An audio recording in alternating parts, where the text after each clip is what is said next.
ओम शांति। ओम शांति। सभी के लिए ओम शांति। आज ओम हम शांति।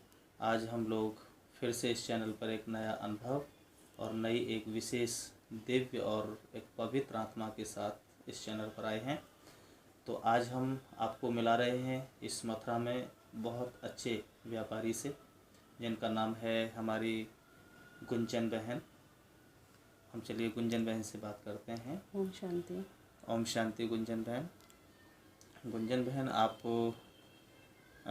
इस व्यवसाय में, इस फील्ड में अक्सर करके तो भाई लोग संभालते हैं, परंतु ऐसी कौन सी एक परिस्थिति आपके जीवन में आई जो कि इतना सारा बोझ आप अपने सर पर लेकर के आज इस दुनिया में संघर्ष कर रहे हैं? तो पहले हम इसमें आपसे जानना चाहेंगे कि आप बिजनेस में कैसे आए? बिजनेस में आने का कारण, आज से 4 साल पहले मेरे पति ने अपना शरीर छोड़ दिया था, तो वही इस बिज़नेस को देखते थे। उनकी अनुपस्थिति में, उनके जाने के बाद ये बिज़नेस फिर मैंने देखना शुरू किया। लेकिन मेरे पति के उनके शरीर छोड़ने के बाद मुझे ऐसा लगा ही नहीं कि उस बिज़नेस को मैं ही देख रही हूँ। जब मैं बाबा से जुड़ी भी नहीं थी, उससे पहले ही बाबा ने संभाल लिया सब कुछ। मेरे संग ऐसे ऐसे अनुभव हुए उनके जाने के बाद कि मुझे पता ही नहीं लगा कि मेरे संग मैं अकेली हूँ। और जिस बिज़नेस को आज मैं कर रही हूँ, ये बैटरी इन्वर्टर का बिज़नेस है। इसमें मेरे पूरे मथुरा डिस्ट्रिक्ट में डिस्ट्रीब्यूशन है। बैटरी इन्वर्टर, स्टेबलाइज़र, क्रॉम्पटन की लाइट्स, फैंस, गीज़र, इन सब का डिस्ट्रीब्यूशन है। ये जनरली जो काम होता है, इसमें लेडीज़ होती ही नहीं है। लेकिन बाबा मेरे को, जब भी मैं किसी के सामने आती हूँ, डीलर के सामने या किसी कस्टमर के सामने, तो मुझे लगता ही नहीं है मैं एक महिला हूँ। मुझे ही लगता है कि बस मुझे अपना काम करना है, और बाबा कैसे करा रहा है मुझे यही नहीं पता होता कि कैसे काम हो रहा है, कैसे नहीं हो रहा। मैं क्या क्या काम कर लेती हूँ, बाद में जब मैं सोचती हूँ कि मैंने ये काम किया, मैं तो कर ही नहीं सकती। नहीं, मैंने नहीं किया ये काम, सारा कुछ बाबा ने किया। क्योंकि जब मैं ऑफिस जाती हूँ तो मैं हमेशा कहती हूँ, बाबा चलो मेरे संग। मैं ऑफिस लेट हो जाती हूँ क्योंकि मेरे पास बच्चों का काम होता है, मेरे बच्चे हैं मुझे उनका काम भी करना होता है, मेरा अपना काम भी है, घर का काम भी है। तो मैं ऑफिस देर से पहुंचती हूँ, तो मैं कहती हूँ बाबा प्लीज़ आप ही काम जाके संभालो, क्योंकि मेरे को तो आज देर हो रही है। तो बाबा काम सारे संभाल लेते हैं, ऑर्डर्स आ जाते हैं, बैटरीज चली जाती हैं, कब क्या हो जाता है कुछ पता ही नहीं लगता काम का। बाबा ने तो उसी दिन से ही काम संभाल लिया था। कि सोचिए कि पति के शरीर छोड़ने के 13 दिन बाद मेरे पापा ने मेरे को बिज़नेस में बिठा दिया। और उस समय उस महिला की क्या स्थिति होती है कि ये सब जानते हैं। लेकिन बाबा ने ऐसे हाथ पकड़ा, तो बाबा का ज्ञान तो शायद बाबा पहले से ही थे मेरे साथ। जी गुंजन लेकिन मैम, बस आपने जैसे बताया कि बाबा ने मेरा हाथ पकड़ा, तो जानना चाहेंगे कि किसके माध्यम से आपको ब्रह्मा कुमारी इसका परिचय मिला? मेरी एक है बहन, तो उन्होंने मुझे इसकी जानकारी दी कि मैं मानेसर जा रही हूँ, तुम मेरे संग चलोगी? तो पहले तो मैंने उनसे जाने के लिए मना कर दिया कि नहीं, मेरे को ऑफिस देखना है, मैं नहीं जा सकती। लेकिन 2 दिन बाद जब उनको जाना था, उससे 1 दिन पहले मेरा विचार बना, मैं उनसे मिलते ही मेरा विचार बना, दीदी मैं भी आपके संग चलूँगी मानेसर। वो मेडिकल कॉन्फ्रेंस थी और दीदी मेरे को ले गई। मतलब वहाँ जाके मुझे ये लगा कि मैं किसी अलग दुनिया में आ गई हूँ। शायद इसी दुनिया की मुझे खोज थी, इसी दुनिया की। और लौटते वक्त मैंने दीदी से यही पूछा कि दीदी मथुरा में नहीं है क्या कोई, मैं जहाँ जुड़ सकूँ?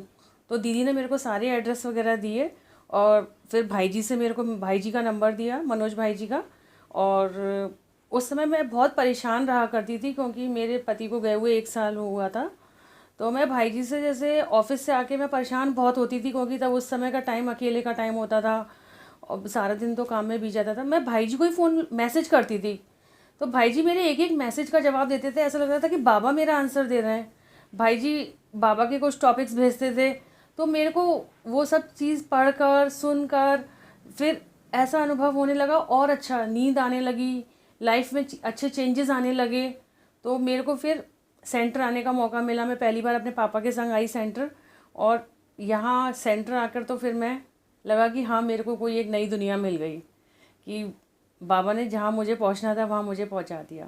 बहुत अच्छा बहन। और फिर सेंटर से आने के बाद आपने तुरंत ही माउंट आबू जाने का भी संकल्प ले लिया था और आप पिताजी के साथ में माउंट आबू गए थे फर्स्ट बार। वहाँ पर आपके साथ में कोई एक घटना घटी थी, आप वहाँ का अनुभव और हमारे बीच में रखेंगे। मैं माउंट आबू जाने का मुझे मौका मिला। तो उस समय मैं इतनी ज़्यादा वो नहीं थी कि मैं अकेली कहीं सफ़र कर सकूं। मेरे को इतनी हिम्मत नहीं थी अंदर से कि मैं, लेकिन मन में ये था कि बाबा संग है तो चली जाऊंगी। लेकिन मेरे मन में थी कि मेरा बेटा और मेरे पापा भी मेरे संग चले। तो बेटे को तो मैंने बोल दिया था कि तुम्हें चलना है। पापा को बोला, पापा बोलते हैं नहीं बेटा मैं नहीं जाऊंगा। मैंने कहा नहीं प्लीज़ पापा चलना है, आपको बहुत अच्छा लगेगा। मैं पापा को सिर्फ अच्छा लगेगा। पापा बोले ठीक है तुम जा कह रही हो, पहली बार तुम जा रही हो तो मैं तुम्हारे संग चलूँगा। लेकिन जब हम वहाँ से लौटे ना, जब पापा गए तो बहुत ऐसा लग रहा था कि ठीक है वो जा रहे हैं। लेकिन जब वहाँ से हम लौटे, जिस दिन हमें लौटना था, तो पापा बोलते हैं बेटा हम 2 दिन और रुक सकते हैं क्या यहाँ पे। तो मैंने कहा नहीं पापा अब तो नहीं रुक सकते। उनको आज भी वो मधुबन को याद करते हैं, आज भी उनको मधुबन की इतनी सारी यादें हैं। और बोलते हैं कि मैं वहाँ से यहाँ तक घूमता हूँ लेकिन मैं कभी थका नहीं वहाँ पर। मुझे इतना अच्छा लगा। मेरा बेटा सारे सुबह ही उठ जाता था और वहाँ जाके मतलब सारा कुछ वो वहाँ के पूरा इन्वायरमेंट देखना, माहौल देखना, उसे पूरा बहुत इन्जॉय किया उसने। वहाँ का एक अनुभव मैं आपको शेयर करना चाहूँगी। जब हम मधुबन से निकल रहे थे, ज्ञान सरोवर में हम रुके हुए थे। तो ज्ञान सरोवर से निकलते वक्त क्या हुआ, हम कॉन्फ्रेंस हॉल में गए लास्ट में कि, और वहाँ पर मेरे हाथ में मेरा पर्स था। मेरे पर्स के अंदर मेरा एक छोटा पाउच था। अब मुझे पर्स खोलने की तो ज़रूरत ही नहीं थी, ये सब बाबा ने मतलब जो कुछ किया। अब पर्स मेरा खोला और पाउच वहाँ रख दिया। मेरे को नहीं पता कि पाउच मैंने कब रख दिया, क्या रख दिया। अब ज्ञान सरोवर से हम निकल गए।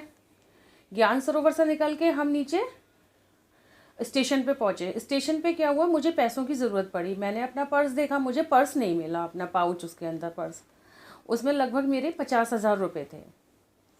फिर मैंने भाई जी से बोला भाई जी मेरा ना वहाँ ज्ञान सरोवर में मेरा पर्स रह गया है।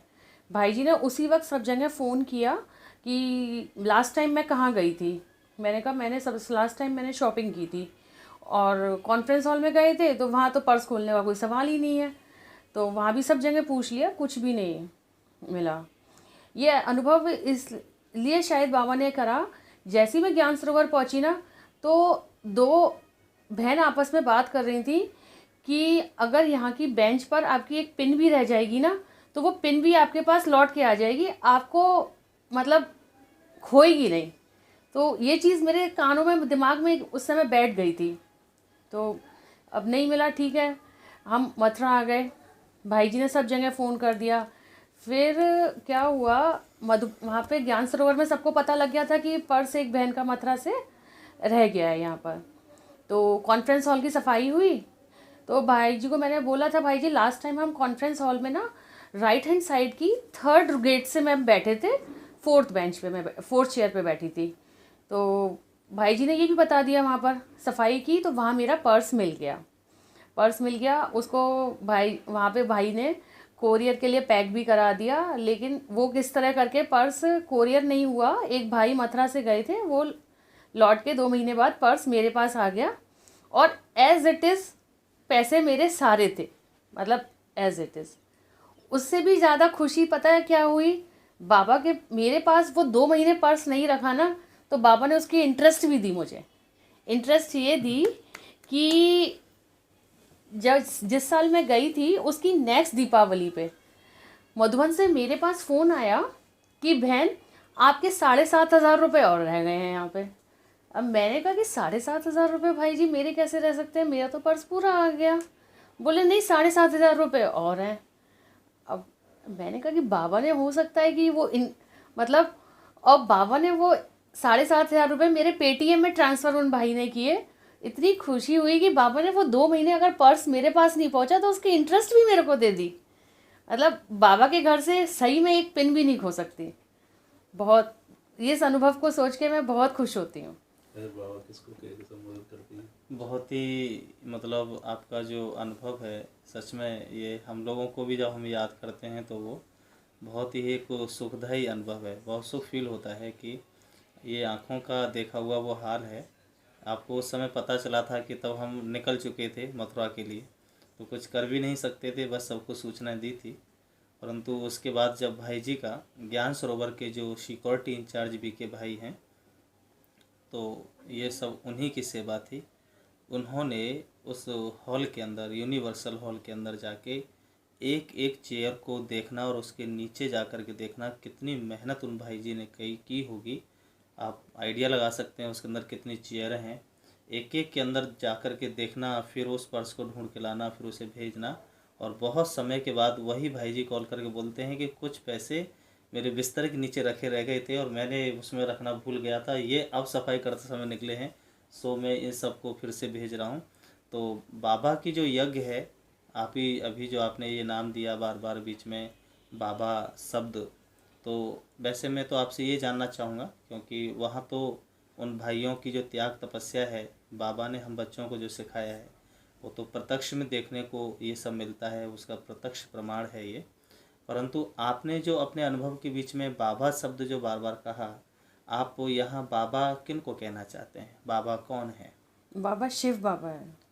अच्छा, शिव बाबा माना वो हम सभी के पिता हैं, परम पिता हैं। वो मेरे भी परम पिता हैं और मेरे दोस्त भी हैं। मैं जब भी कुछ बात कहनी होती है, कई बार ऐसा होता है कि बहुत सारी बातें हैं, किसी से डिस्कशन करने के लिए घर में कोई भी नहीं होता। बच्चे इतने बड़े नहीं हैं कि मैं उनसे, वो भी पढ़ाई में लगे रहते हैं कि मैं उनको इन सब चीज़ों से दूर ही रखती हूँ, क्योंकि वो अपनी पढ़ाई पे फोकस करें। जब बाबा ने मेरा हाथ पकड़ा है तो बाबा की जिम्मेवारी बनती है ना सारी।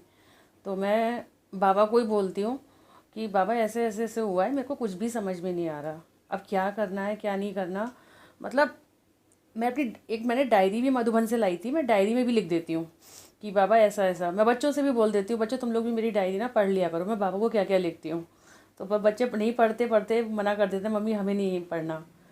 और एक बार का बताती हूँ, जैसे ना मेरे को एक बार क्या हुआ, मेरे बिज़नेस में मुझे 5 लाख रुपयों की ज़रूरत थी।